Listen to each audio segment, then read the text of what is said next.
Тунелот именуван Готар минува низ швајцарските Алпи и го поврзува централниот кантон Ури со југот на земјата.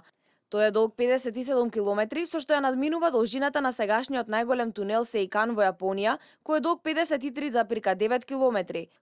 Тунелот Готар е и најнизок во светот, бидејќи се наоѓа и до 2300 метри под планината.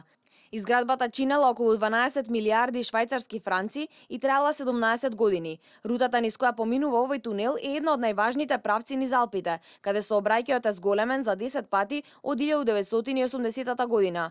Главната цел на тунелот Готар е да се зголеми капацитетот на транспортот низ Алпите и да се намалат несреќите и оштетувањето на животната средина, предизвикани од постојаното зголемување на тешките камиони кои досега поминувале оттаму, како и побрза конекција меѓу Северна и Јужна Европа, додека патувањето од Цирих до Милано ќе трае 2 часа и 40 минути.